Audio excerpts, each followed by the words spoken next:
પ્રબળતાનો ઉપાય શું? એના શિષ્યએ એને પૂછ્યું હતું, ગુરુજી દુર્બળતાનો ઉપાય શું?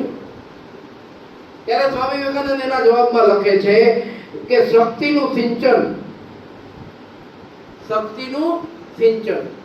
જો તમારે દુર્બળતા દૂર કરવી હોય તો સતત અને સતત તમારી જાતે તમારી જે શક્તિઓ છે એનું સિંચન કરવું પડે.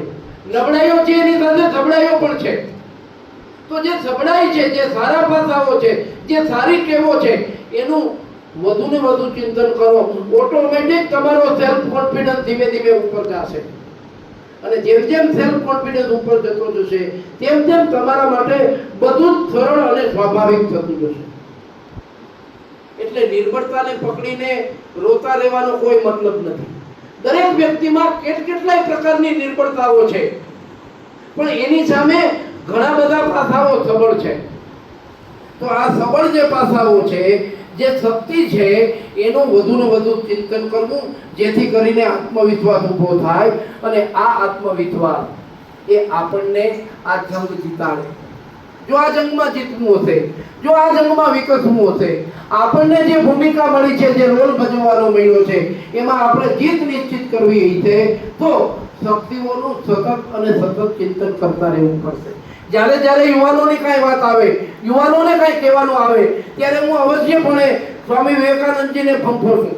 એના પુસ્તકો, એના યુટ્યુબ પરના વિડીયો, અને દરેક વખતે મને એકાદી આવી નવી વાત મળે કે જે મને ગમે અને હું તમારા સુધી પહોંચાડું.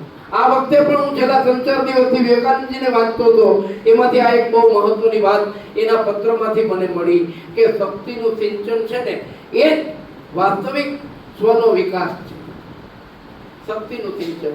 નિર્બળતાને ભૂલી જાઓ, ખંખેરી નાખો, પણ જે શક્તિઓ છે એનું સિંચન કરો તો ચોક્કસપણે જે દુર્બળતાઓ છે એ ઓટોમેટિક દૂર થશે. ઓટોમેટિક દૂર થશે. ગંદો રૂમ હોય, આ હોલ ખરાબ થયેલો હોય, કચરો હોય, જેમ જેમ તમે સફાઈ કરવાની શરૂઆત કરો તેમ તેમ કચરો ઓછો થતો જાય અને સ્વચ્છતા વધતી જાય. ઓટોમેટિક પ્રક્રિયા છે. અને એ પણ એમાં મહત્વનું છે કે કોઈ પણ સુટેવનું ઘડતર કરવા માટે પ્રયત્ન કરવા પડે. આ હોલને સાફ કરવા માટે પ્રયત્ન કરવા પડે.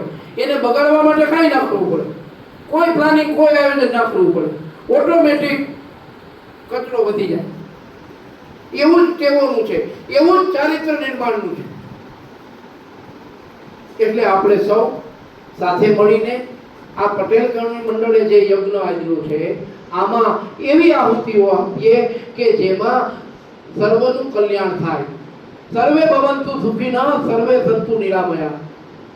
આ દેશ તો વસુધૈવ કુટુંબમાં માનનારો દેશ છે.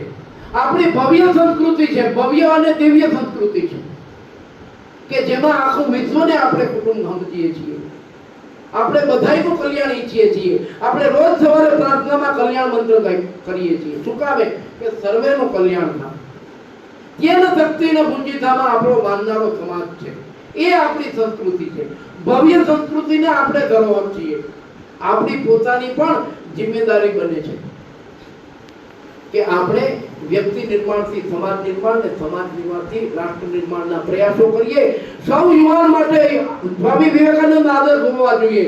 સ્વામી વિવેકાનંદે કહ્યું છે કે મારા માટે મારું રાષ્ટ્ર પ્રથમ છે, બાકી બધું ગોળ છે. એના માટે મારે જે કંઈ કરવું છે એ કરી. અને એટલા માટે જ એણે યુવાનોને વધુ ને વધુ માર્ગદર્શન આપ્યું છે પોતાનું સમગ્ર જીવન દરમિયાન. આખા દેશનો પ્રવાસ કરતા રહ્યા, વિશ્વનો પ્રવાસ કરતા રહ્યા, અને સારા વિચારો યુવાનો સુધી પહોંચે એના માટે પ્રયત્ન કરતા રહ્યા. એટલે ખાસ આજે સ્વામી વિવેકાનંદને યાદ કરીએ. આજ આપણે સ્વામી વિવેકાનંદ આપણો આદર્શ હોય, આપણી પ્રેરણા હોય. લક્ષ્મીબાઈ આપણો આદર્શ હોય, આપણી પ્રેરણા હોય. આ નટનટીઓ આપણો આદર્શ ને પ્રેરણા ક્યારેય ન હોય, ક્યારેય ન હોય. સારું છાપવામાં આવે, સોશિયલ મીડિયામાં ફરતું હોય, અમીર ખાને કેટલામાં લગ્ન કર્યા. અરે ભલે ને કર્યા, એનો તો ધંધો જ છે. ઈ કેટલામાં લગ્ન કરે એની હારે આપણે શું લેવા દેવા? હા, એમાંથી ચોક્કસપણે શીખ મળે કે આ પ્રકારના તત્વોથી કેમ બચવું ને છેટું રહેવું. આવા લોકોને આદર્શ ગણવો કે કેમ? હું વારંવાર કહું છું, મારે ના કહેવું હોય તો કહેવાય જાય કે આ દેશના યુવાનનો આદર્શ ક્યારેય આ નટનટીઓ ના હોઈ શકે. આ દેશના યુવાનનો આદર્શ શિવાજી મહારાજ હોઈ શકે, વિવેકાનંદજી હોઈ શકે, રાણી લક્ષ્મીબાઈ હોઈ શકે,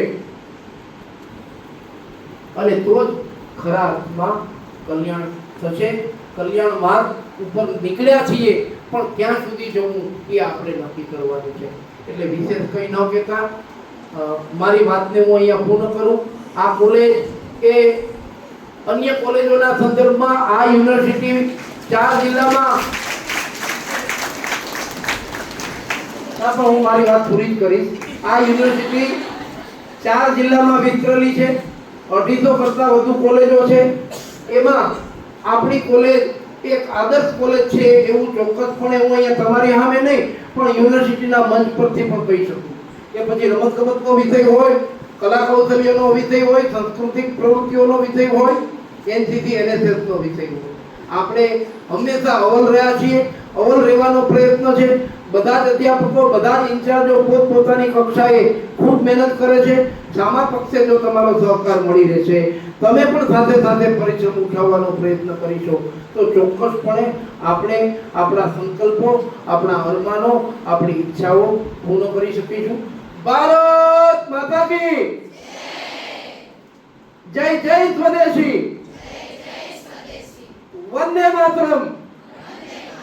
ધન્યવાદ.